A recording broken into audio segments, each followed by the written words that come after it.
你见过能随意变化各种形态的衣服吗？3天前，借助长衣的兵马收到了京都赛隐发来的采购目录。京都赛隐有专门对抗付丧神的装备，就算置身火焰中，衣服都不会破损。就这期刊的封面有些一言难尽，为什么用糟老头子当主图模特呀？只许用尺寸和面料，有必要弄一本杂志出来吗？更要命的是，他们也挺入戏，装备的成品必须要本人亲自去验收，并接受适应性测试。一想到守门那个一线老头子，兵马就觉得事情并不简单。牡丹陪他一起来到了测试的地方，没想到第一个扑上来的人居然是春。一听到春对兵马的称呼，牡丹瞬间警惕。春说自己也订了新衣服，然后就缠着兵马问他为什么不给他发消息。作为男的代表，怎么可能和别的女人卿卿我我？兵马赶紧推开春给牡丹解释。牡丹不认识春，但春对牡丹早有耳闻了。他问牡丹是不是兵马的女朋友，搞得小情侣手忙脚乱。春对牡丹的态度很好，但牡丹只觉得这个人好难琢磨。兵马跟着牡丹上了2楼，开门的瞬间，一块布突然从屋内飞出来，对牡丹来了个捆绑 play。不过对包裹的感觉并不痛，甚至还有些舒服。这是由纺车和织布机对付丧神共同做出来的布，自然非常特殊。尤其这个人还是长于牡丹，衣服本身不算付丧神，但拥有付丧神的变形特性，能根据穿着的想法和环境改变耐久和柔软度。活衣服关键在这个活上，如果不与他构筑良好的关系，他有点爱答不理。能不能将他穿好就是测试内容。春早就习惯了和衣服相处，穿起来得心应手。倒是对付丧神过敏的兵马，一想到把付丧神穿在身上，兵马就觉得这个测试也不是非过不可。不过在看到牡丹担忧的眼神后，兵马先给了自己一个大嘴巴子。为了少受伤，不让牡丹担心，他豁出去了。友好关系也好，主从关系也罢，主要就是要让衣服知道你有资格穿上它。于是一开始兵马就和衣服针尖对麦芒，气氛瞬间紧张了起来。牡丹好奇，明明衣服一见到他还往他身上扑呢。春解释，衣服一般不会这么亲人，长衣家每个人关系都很特殊，他们构筑的关系别人根本做不到，这也是门手家将其视为威胁的理由之一。兵马对衣服的手段毫无疑问是驯化，以实力压倒对手，让对方知道谁才是主人。牡丹刚说完，兵马或许能给出不同的答案，就听着兵马深吸一口气，开始活动筋骨。好吧，赶紧来打，值不值得托付给对方，就用拳头一决胜负吧。而衣服也感受到了兵马的斗志，于是一人一衣服展开了一场并不激烈的交战。兵马发誓会将他穿得体面长久，让他不枉身为一件衣服，主打的就是一个真诚。而衣服也被兵马的暴力魅力所折服，乖乖的让兵马穿在了身上。不过你倒是换件衣服变呢，是剧组穷到花不起第2套了吗？在兵马看来，平时的付丧神都是要消灭的对象，但这一次却是面对面寻找妥协点。不知道他是否向着祖父所谓的真正赛眼前进了一步。察觉到牡丹似乎有些累了，原来是等待兵马的时候，牡丹和春单独相处了一段时间。春夸在牡丹的头饰很可爱，兵马也很可爱。他不久前还暗示了兵马一下，结果对方就被无视了。但就算这样，他还是不放开手，他是绝对不会输的。出来一趟就莫名多了个情敌，这不累才怪呢。春回去将他见到牡丹的事告诉了门首。听春说，牡丹和兵马之间非常信任，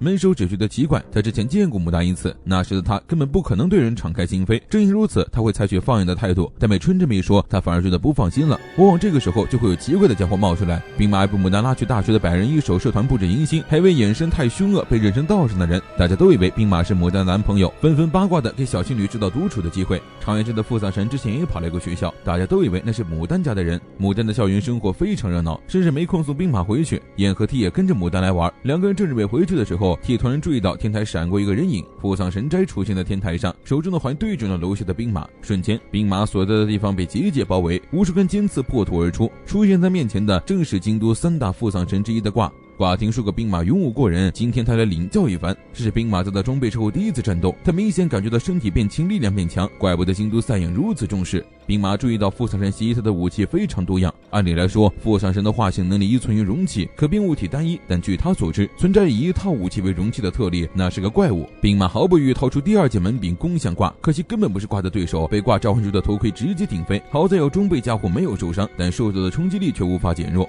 另一边 T 和燕找上了斋是不可能单独行动的，他必须要跟在卦的身边。斋表示卦正在神域里和兵马接触，他们想要打扰就先过了他这关。卦嘲讽兵马如此脆弱，就这还口口声声说要杀唐伞，为了给家人报仇断了之心，他这点水平在他看来心中的恨也不算什么。这些话明显是在兵马的离去反复横跳。得知卦也是唐伞之后，兵马当场发狂，用符咒制住卦的行动，冲上去狠狠给了个欠揍的付丧神一拳，但自己被摁着脑袋砸进了地里。这时 T 和燕感到分开两人，他们单打独斗确实不是卦的对手，但架不住他们手里有人质啊。被燕夹住的斋遗憾地告诉卦时间到了，下一秒卦惨遭玉环电疗，当场扑街。他都说让斋躲起来了，因为他完全没有一点战斗力啊。战斗结束，卦表示他只是来和兵马打招呼的。兵马还想问关于唐伞的事，但卦却说兵马的实力不配得到他的回答。他之前见过兵马的哥哥姐姐，两个人技艺不精败给唐伞，而兵马尚不及他们。他反问兵马为什么不使用自己的武器，使用亲人的遗物是为了表示哀悼吗？这简直毫无意义。T 觉得挂残酷，但挂却说他根本不急长月家，让兵马留在牡丹身边本来就是件残酷的事。兵马出于职责势必会保护牡丹，但唐伞行踪的原因归根结底在于牡丹，这是件多么讽刺的事。而牡丹本身也根本不需要人保护，因为他无法相信任何人。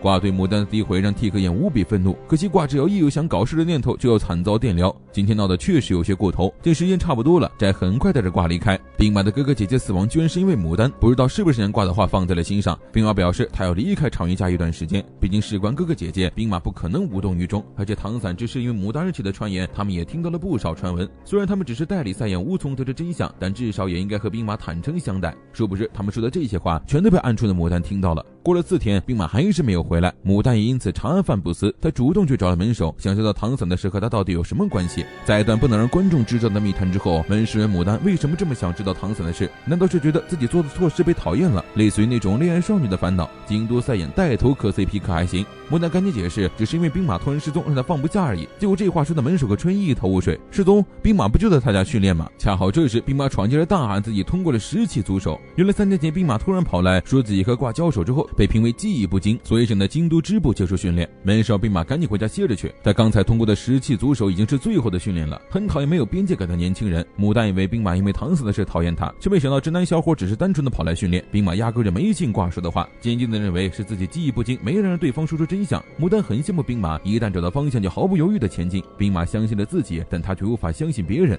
牡丹曾说自己被拐走过，7岁那年有亲戚相继上门收养他，一个是眯眯眼的男人，一个是他的臭脸姑姑。他见过了太多垂涎自己的人类和父丧身，对外来者一直保有警惕，但可能是第一次见到骨肉至亲，他相信了这份善良。拐走他的是他的姑姑高月，但原因确实是想要救他。眯眯眼的男人才是垂涎他力量的败类。高月因为要时常警惕才会绷着脸，趁男人不注意，高月开车带走了他。他坚信牡丹是人类，是他哥哥的孩子，所以绝不会让任何人利用牡丹，一定要他做一个幸福的普通人。在长月家到处寻找他的时候，牡丹正在林间小屋和姑姑享受安稳的时光。他刚出生就和父母分离，高月像母亲一样无微不至地照顾着他。然而没等他们来得及成为母女，危险就找上了门。高月在他抬走的路上遇到父丧神死于非命，之后的事牡丹完全不记得。等他醒来之后，一切都结束了。在那之后，他就一直很害怕，怕被爱慕之人背叛，怕有人为了保护他而送命，相信他人总会让他觉得无比恐惧。能和人与父丧神正常交流已经是他的极限，他无法相信对方，更不要说去喜欢谁。所以在他看来，时时刻刻都在前进的兵马真的很厉害。兵马叫着牡丹，问他能否试着相信他。结果说着说着，兵马自己又先紧张了。他有夙愿在身，尚不能死，而且脑子不灵光，也不会欺骗利用。牡丹相信他不会有任何问题。见牡丹还在犹豫，兵马直接发誓自己不会背叛，更不会死，会保护他到最后，就算告白吧，算吧。牡丹当场心动，传战士应声倒地。